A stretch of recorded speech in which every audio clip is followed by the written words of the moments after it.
évidemment qu'il y a un autre processus, une autre porte qui est vraiment importante à parler quand on est dans la fosse, lorsqu'on est dans le niveau caché, lorsqu'on vit des événements qui nous mettent dans le noir, qui nous amènent très loin dans nos peurs, dans le deuil, dans les séparations, dans les mécanismes de survie. Ben, il y a la programmation de la survie. On se rappelle, on n'est pas juste un être humain, on met la vision plus haut. On est comme une programmation, on est comme un ordinateur.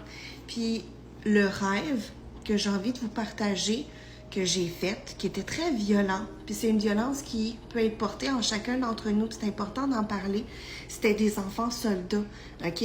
C'est comme si moi j'étais omniprésent dans la scène, j'observais les enfants qui étaient tout habillés en armée avec des armes, et ils devaient se protéger, puis ils étaient dans un champ de bataille, un champ de guerre, et un enfant soldat, là, ça existe, mais le rêve n'était pas nécessairement par rapport à eux, mais c'est un archétype, ok, que mon inconscient me montrait en image dans mes rêves pour que je comprenne la complexité de la programmation de survie qui était encore en moi.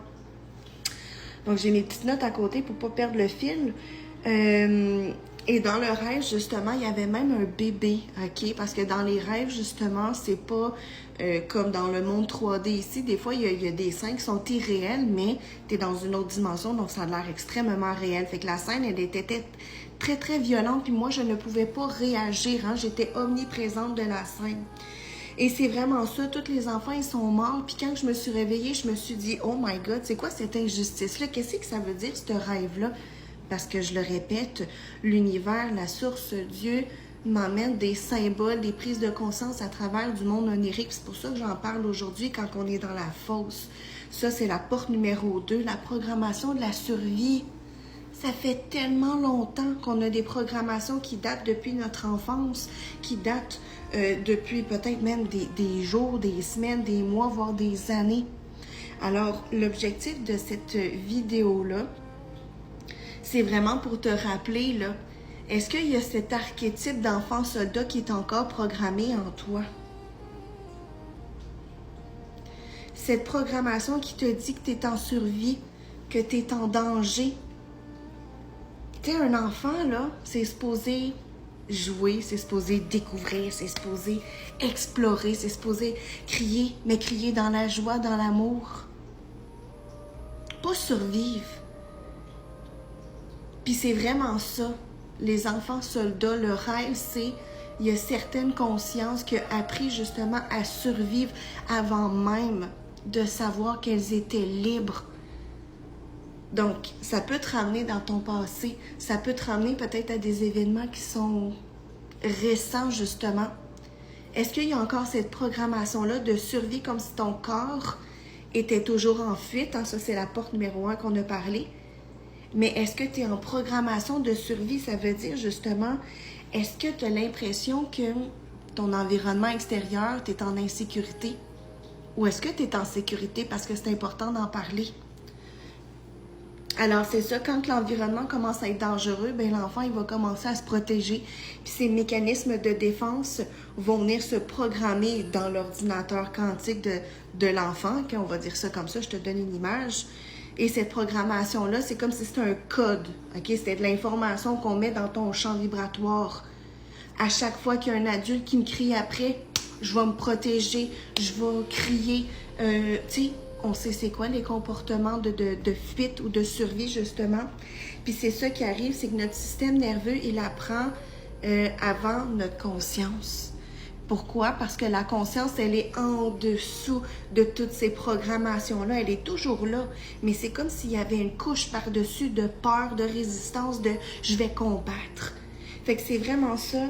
En ce moment, c'est comme s'il y a personne qui nous a vraiment appris à vraiment vivre consciemment. C'est comme si dans le monde entier, il y avait encore beaucoup de guerres, il y avait encore beaucoup de compétition. Puis c'est vraiment ça que la source t'emmène aujourd'hui, c'est de venir déprogrammer, mais surtout de voir et d'observer le mécanisme de défense que tu as à l'intérieur de toi. Parce que cette ancienne identité, elle a besoin de tomber, elle a besoin d'être décalcifiée au complet, déprogrammée au complet. Puis notre corps, ben, il finit par apprendre tout seul. Il finit par absorber les coups. Il finit par absorber toute l'énergie extérieure si on n'est même pas capable de le sortir. Puis quand on est enfant, on nous enseigne vraiment pas comment faire sortir ces émotions-là. Puis comment être dans l'amour. OK? Je parle pas pour tout le monde, mais si le message il résonne pour toi, il y a encore des mécanismes de survie en ce moment. Alors, je le répète, si tu grandis avec des cris, avec du rejet, avec un parent qui est instable ou qui est absent, avec des critiques constantes, ouf, ça fait mal. Quand on est enfant, adolescent, et ça continue cette personnalité-là de protection continue de vivre et de vivre et de vivre dans notre corps, dans nos corps énergétiques en étant adultes. Puis beaucoup de personnes vont décider, vont quitter le plan terrestre encore avec ces programmations-là. Un manque d'amour, de la violence, qu'est-ce que j'ai mis? De l'abondance, de l'abandon au lieu de l'abondance. Alors le corps, il enregistre, le monde, il est dangereux, il faut que je me protège. Un peu comme des enfants soldats, c'est une programmation, les enfants, ils sont dans un territoire qui est hostile, qui est dangereux. Leur environnement extérieur, leur modèle, leur modélise, les modèles à devenir toujours en mode hyper-vigilance. Je dois me protéger, je dois me survivre, je dois fuir, je dois me cacher. OK? Donc, comment est-ce que ça vient apparaître dans notre vie adulte, cette programmation-là? On veut toujours tout contrôler, puis je dis ça parce que j'ai passé là-dedans. Fait que ce noir-là, cette fausse-là, je la connais par cœur. On veut tout contrôler. On a peur de manquer d'argent. On veut faire plaisir à tout le monde. On a l'impression qu'on est rejeté par tout le monde. On travaille jusqu'à l'épuisement. On veut fuir les conflits. On explose en colère. Ouais, exploser en colère, hein? Toujours anticiper le pire. Je suis en train de me déprogrammer de ça, là. Et avoir besoin de tout prévoir. Tous les petits détails, il faut que tu les connaisses. Mais quand tu es dans ce contrôle-là, tu n'es pas dans le flow. Mais ça date de longtemps. Ça date d'une programmation qui est dans ton corps. C'est pour ça qu'elle vit en toi. Elle a besoin d'être vue, d'être observée, puis de sortir de toi. Donc, pendant longtemps, moi, je pensais que c'était ça, ma personnalité, d'être en conflit, de me protéger. Puis, ah ouais, s'il y a quelqu'un qui me rentre dedans, je vais répondre comme un ours, hein, comme l'archétype de l'ours. L'archétype de l'ours qui est vraiment la vidéo numéro 15 qui va arriver. C'est le plus grand archétype que j'ai eu dans mes rêves qui me courait après. Mais aujourd'hui, je comprends que c'est pas ma personnalité, c'est ma propre survie. Puis, on est en train de déprogrammer ça. Fait que, tu sais, ça peut être la peur des dettes, ça peut être la peur de réagir devant quelqu'un, de dire ce qu'on pense justement. C'est pas notre personnalité, c'est notre corps qui a enregistré ça. OK? Donc, au final, le problème, c'est pas que tu sois en mode survie, c'est pas ça le problème. Le problème, c'est que tu crois que tu es encore en guerre, comme ces enfants soldats-là, justement. Sont en guerre tout le temps, mais t'es pas en guerre. OK? Fait que reviens dans ton cœur, justement.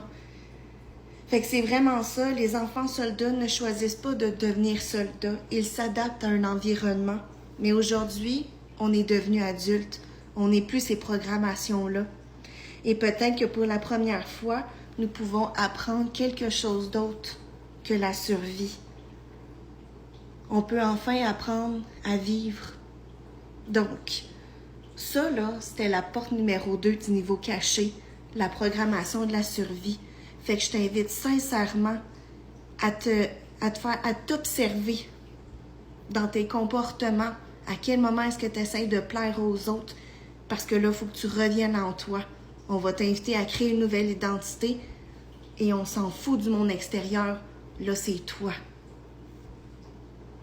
Donc, le dernier message, c'est que enfin tu peux te reprogrammer puis tu as le choix de sortir de la survie.